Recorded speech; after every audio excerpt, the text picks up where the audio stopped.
Hello students, कैसे हैं आप लोग। Welcome to English Point and this is Kaushal Keshav Sharma. आज की क्लास में इंग्लिश ग्रामर के fill in the blanks questions हैं और ये मिसलेनियस एक्सरसाइज से रिलेटेड होंगे, यानी कि सारे टॉपिक आपको आज की एक्सरसाइज में मिलेंगे। लास्ट में इसको जरूर बताएं, क्लास पसंद आए तो इस क्लास को शेयर जरूर करें अपने दोस्तों के साथ। तो सबसे पहले शुरू करते हैं सेंटेंस नंबर 1, और सेंटेंस 1 में है पहला सेंटेंस, सेंटेंस नंबर 1 कि walk carefully you will fall down, यानी सावधानी पूर्वक चलो तुम गिर जाओगे। फॉल डाउन क्या है आपकी? फॉल डाउन है आपका फ्रेजल वर्ब, ठीक है। फॉल डाउन फ्रेजल वर्ब है। अब इसमें आपको यूज करना है बट, एंड या फिर अदरवाइज। दैट मीन्स ये तीनों ऑप्शन जो आपके ना, ये क्या है? कंजंक्शन है, ठीक है। कंजंक्शन है तो राइट कंजंक्शन यूज करेंगे। सेंटेंस को देखो, इंपरेटिव सेंटेंस है वॉक केयरफुली, सावधानी पूर्वक चलो तुम गिर जाओगे। बट मतलब क्या होता है? बट जो कॉन्ट्रडिक्शन होता है दो बातों में, दो सेंटेंस में अपोजिट जो सेंस आते हैं तब प्रयोग करते हैं, यहां पर अपोजिट नहीं है, ठीक है। एंड मतलब क्या होता है? और सावधानी पूर्वक चलो और तुम गिर जाओगे, क्या ऐसा हो सकता है? नहीं होगा। अदरवाइज का मतलब क्या होता है? अन्यथा, है ना। तो सावधानी पूर्वक चलो अन्यथा तुम गिर जाओगे। करेक्ट जो ऑप्शन होगा ये होगा अदरवाइज। अब यहां पर ये भी ध्यान दो, यदि ये ऑप्शन आपको नहीं मिलता और आपको ऑप्शन मिलता और, तब क्या प्रयोग किया जाता? तो तब किया जाता आपका और, ठीक है, क्योंकि और का सेंस भी अदरवाइज से ही होता है, ये ध्यान रखना है।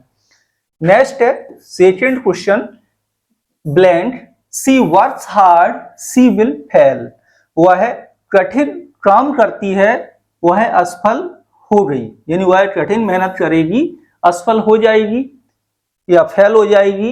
इफ अनलेस एज, ये भी आपकी कंजंक्शन है, ठीक है। क्या है ये? कंजंक्शन से कंडीशनल क्लॉज इफ और अनलेस में आते हैं। क्या यूज हो रही है? इफ मतलब क्या होता है? इफ का मतलब होता है यदि। तो इसे देखो, यदि वह कठिन मेहनत करेगी वह फेल हो जाएगी, संभव ही नहीं है, ठीक है। अनलेस, अनलेस मतलब होता है इफ नॉट, यानी कि यदि नहीं। तो यहां पर क्या होगा? यदि वह कठिन मेहनत काम नहीं करेगी तो वह फेल हो जाएगी। राइट आंसर होगा unless, okay. Adverb clause of condition बनेगा आपका। नेक्स्ट है sentence 3, how water is left in the बोतल। अब यहां पर आपको यूज करना है मच, मैनी, लिटिल। तो ये क्या है? ऑप्शन आपके डिटरमाइनर से हैं, ठीक है। राइट आंसर देखो क्या यूज होगा। सबसे पहले देखिए मच, मच के बाद जो नाउन आएगा वो अनकाउंटेबल आता है, यानी कि मच के बाद ऐसा नाउन आएगा जिसे हम गिन नहीं सकते, अनकाउंटेबल। मैनी के बाद प्लूरल काउंटेबल नाउन आता है। जब भी आपको सेंटेंस में मैनी लगाना हो तो इसके बाद नाउन ध्यान देना, सिंगुलर काउंटेबल नाउन होगा तब मैनी का यूज नहीं किया जाएगा, अनकाउंटेबल नाउन होगा तब भी मैनी का प्रयोग नहीं किया जाएगा। मैनी के बाद प्लूरल काउंटेबल नाउन ही आएगा। अब लिटिल देखो, लिटिल के बाद अनकाउंटेबल नाउन आएगा, ऐसा नाउन जिसे आप गिन नहीं सकते। यदि प्लूरल काउंटेबल या सिंगुलर लिखा है तब भी लिटिल का प्रयोग नहीं होगा। अब सेंटेंस देखेंगे वाटर, वाटर क्या है आपका? Uncountable noun. अब यहां पर देखो, लिटिल यूज नहीं होगा, अनकाउंटेबल आपका। क्या यूज किया जाएगा? Much. Interrogative sentence, how much water is left in the बोतल, बोतल में कितना पानी बचा हुआ है, ये होगा राइट। नेक्स्ट देखेंगे, और नेक्स्ट है क्वेश्चन नंबर है 4, वी नीड मनी, हमें धन की आवश्यकता है। सम, एनी और फ्यू, ये भी तीनों आपके जो ऑप्शन है ये क्या है? डिटरमिनर्स हैं। सम का प्रयोग कहां होगा वो समझ लो। सम के बाद अनकाउंटेबल नाउन आ जाता है या प्लूरल काउंटेबल नाउन सेंटेंस में आ जाएगा, ठीक है। दूसरा ये पॉजिटिव स्टेटमेंट में आता है, किसमें यूज होता है? सामान्यतः पॉजिटिव स्टेटमेंट, ठीक है। दूसरा ऑप्शन है एनी, एनी का प्रयोग uncountable noun, singular countable noun या प्लूरल काउंटेबल नाउन में प्रयोग किया जाता है। सामान्यतः इंटेरोगेटिव सेंटेंस और नेगेटिव में यूज किया जाएगा। ठीक है, नेक्स्ट डिटरमिनर है वो है फ्यू। फ्यू के बाद केवल प्लूरल काउंटेबल नाउन आएगा। ओके, अब देखो कि यहां पर हम क्या लगाएं। मनी आपका कैसा नाउन है? कमेंट करके बताओ जल्दी से कि सेंटेंस में मनी कैसा नाउन है। ठीक है, ओके, चलो। तो मनी जो है ना आपका अनकाउंटेबल नाउन है। ठीक है, इसको गिन नहीं सकते। मनी में केवल पैसे ही नहीं आते, वो रुपीज काउंटेबल नाउन होता है। मनी अनकाउंटेबल नाउन होता है जिसमें आपके पास गोल्ड है, हाउस प्रॉपर्टी है, बैंक बैलेंस, सब मनी के अंदर आ जाता है आपका। तो ये अनकाउंटेबल नाउन हो जाता है। अब सेंटेंस अफर्मेटिव है, फ्यू के बाद अनकाउंटेबल नहीं आएगा तो क्या आएगा? सम के बाद आता है। सेंटेंस भी कैसा लिखा है? अफर्मेटिव सेंटेंस लिखा हुआ है आपका। ओके, नेक्स्ट सेंटेंस नंबर 5 है dash I take your pen. Question यानी इंटेरोगेटिव सेंटेंस, प्रश्न पूछा जा रहा है, मे, कैन और मस्ट। तो ये क्या है आपकी? ये है मॉडल वर्ब। क्या है? Modal verb. मॉडल वर्ब से आपकी यहां पर राइट आंसर क्या होगी? जल्दी से बताएंगे क्या होगा राइट आंसर सेंटेंस नंबर? हाँ, तो यहां पर क्या हो रहा है? यहां पर है आपकी रिक्वेस्ट। क्या है? रिक्वेस्ट। और रिक्वेस्ट के लिए हम कौन सी मॉडल वर्ब यूज करेंगे? प्रश्न पूछने में परमिशन भी ले रहा है रिक्वेस्ट करके। May I take your pen, can का यूज नहीं होगा, मस्ट मॉडल वर्ब भी नहीं आएगी। नेक्स्ट है सेंटेंस नंबर है 8 कि she is not going to office, she is, वह ऑफिस नहीं जा रही है। क्यों नहीं जा रही है? क्योंकि वह बीमार है। ठीक, she is not going to office, she is ill, and so because. Conjunction है ऑप्शन आपके, सारे ऑप्शन क्या है आपके? कंजंक्शन। राइट आंसर बताना है। तो उसके ऑफिस न जाने का कारण, कारण क्या है? रीजन क्या है? कि उसका बीमार होना। पूरा सेंटेंस बनेगा एडवर्ब क्लॉज ऑफ रीजन बनेगा। और तो आपका यहां पर सबऑर्डिनेटिंग कंजंक्शन बिकॉज यूज किया जाएगा। नेक्स्ट है सेंटेंस नंबर है 7 Anita is the student in the school, wise, wiser, wisest. ये क्या है? ये डिग्री हो गई। एडजेक्टिव की डिग्री बनाई जाती है, positive degree, comparative degree and superlative degree. Sentence को देखो, डेफिनेट आर्टिकल द लगा है, तो डेफिनेट आर्टिकल द के साथ आप वाइजेस्ट, सुपरलेटिव डिग्री का प्रयोग करेंगे।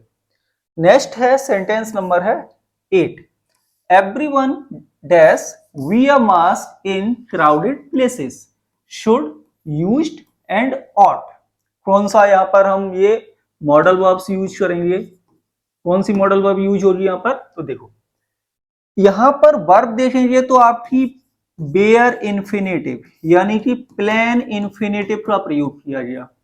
ठीक है, शुड के बाद बेयर इन्फिनेटिव आती है, यूज्ड के बाद टू इन्फिनेटिव का प्रयोग होता है, ऑट के बाद भी टू इन्फिनेटिव का प्रयोग किया जाता है।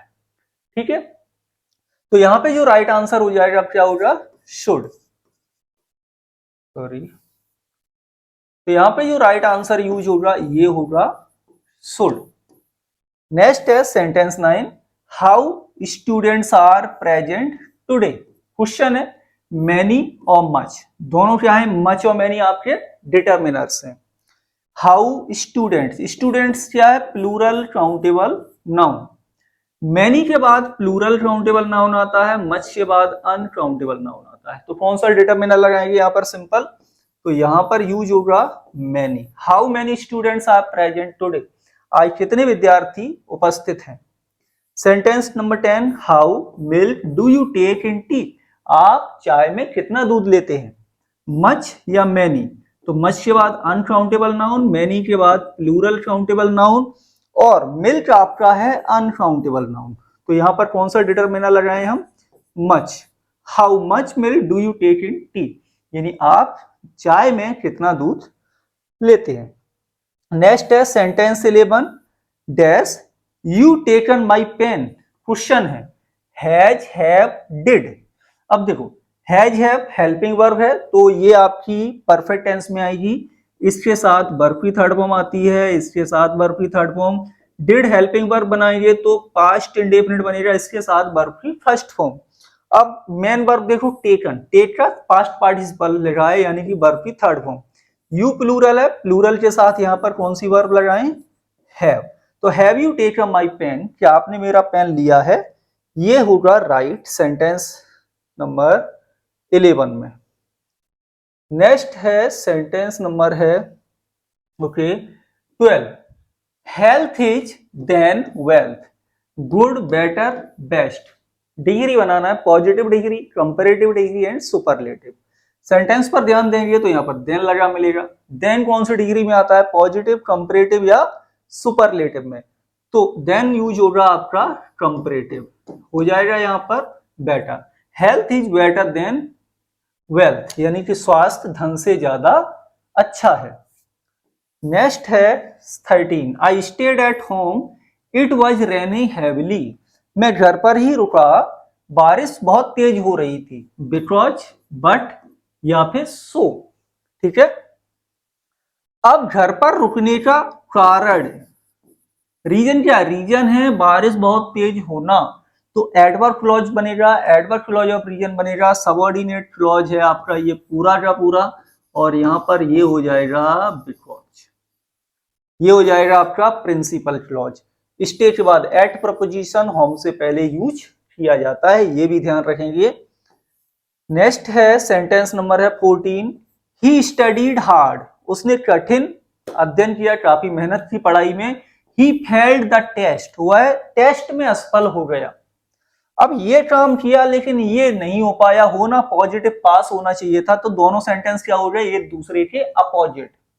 कॉन्ट्रडिक्शन हुआ तो कंजंक्शन बिकॉज, बट या सो में से क्या यूज होगा, तो यहां पर यूज होगा कंजंक्शन बट। कोऑर्डिनेटिंग कंजंक्शन है बट आपका यहाँ पर दोनों यहाँ पर प्रिंसिपल क्लॉजेस लिखे हैं। नेक्स्ट सेंटेंस और आज की क्लास का last sentence, sentence number 15 she is smart hard working, वह स्मार्ट है, हार्ड वर्किंग है।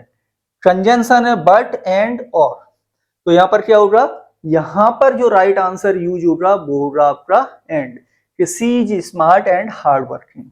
ओके, ये भी आपका क्लॉज लिखा हुआ है। चलिए, तो ये हो गए आज की क्लास के टोटल कितने सेंटेंस हो गए, 50। ठीक है, आप लोग अपना कमेंट के माध्यम से जल्दी से स्कोर बता दें कि आज की क्लास का टोटल स्कोर आपका कितना हुआ है। जो भी आप लोगों के डाउट्स हों तो कमेंट के माध्यम से पूछ सकते हैं, और अभी तक आप लोगों ने इंग्लिश पॉइंट के यूट्यूब चैनल को सब्सक्राइब नहीं किया है तो जल्दी से कर लो। साथ ही साथ इंग्लिश पॉइंट का ऐप भी डाउनलोड कर सकते हो, प्ले स्टोर पर आपको मिल जाएगा, और ये पीडीएफ वगैरह सब आपको वहां पर फ्री ऑफ कॉस्ट मिल जाएंगी विद आंसर डिटेल्ड एक्सप्लेनेशन। तो मिलेंगे आप लोगों से अगली क्लास में। Thank you for watching.